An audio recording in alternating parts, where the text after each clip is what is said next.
You know that feeling when you're grabbing a flat white in the city and over here someone say, Bitcoin's crashing again.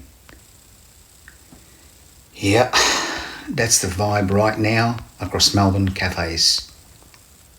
Bitcoin just pulled back after flirting with higher levels, and Aussies are feeling the volatility more than the most.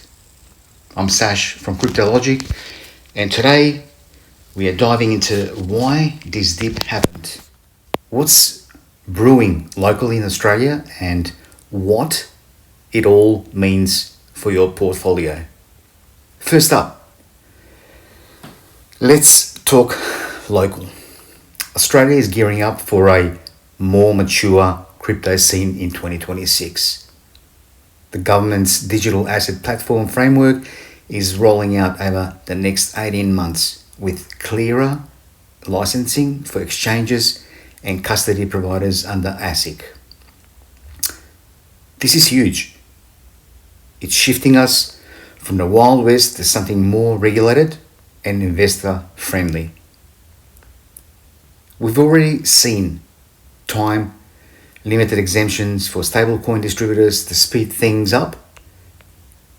And there's talk of positioning Australia as a global leader in digital assets. Meanwhile, AUSTRAC is cracking down on non-compliant crypto ATMs. Those machines are everywhere, but shady ones could get banned soon. If you're in Melbourne or anywhere in Oz, this means safer options ahead, but watch out for those dodgy operators.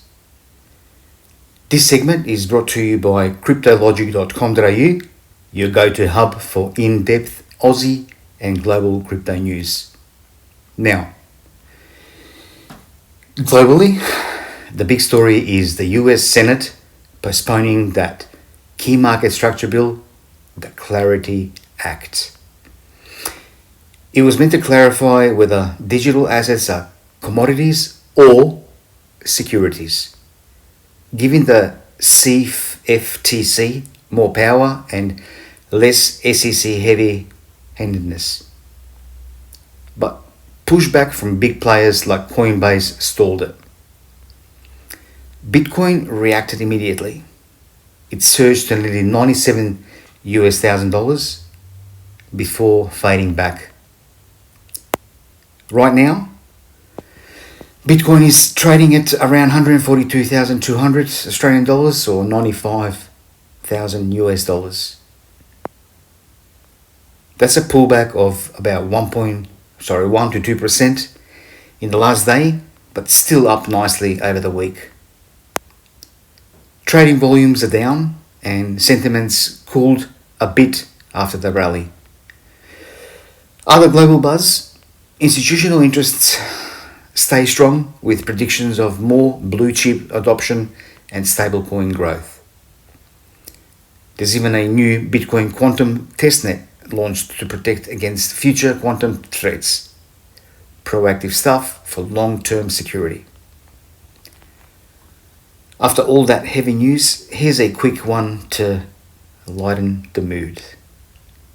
Why did the Bitcoin go to therapy in 2026? Because it had too many unresolved blocks from its past rallies. Okay. Groan if you must, but hey, we're all holding through the volatility. Let's move on with the CRYPTOLOGIC takeaway. This dip is classic. Regulatory uncertainty in the US is shaking things short term, but the fundamentals are solid. Australia is moving in the right direction with better protections and innovation focus. Long term, institutional flows and clearer rules should drive us higher. Remember, I am not a financial advisor. Do your own research and only invest what you can afford to lose. So what's next? Watch for any Senate progress in the US. If that bill gets back on track, expect a bounce. Here in Melbourne, keep an eye on the local adoption and those upcoming frameworks. If you're new to this, start small. DCA in and stay informed. Drop a comment. Are you buying the dip at these levels? Hit that like button. If this helped, subscribe for our daily updates, and I'll see you in the blockchain. Stay sovereign, keep stacking. Sash from CRYPTOLOGIC out.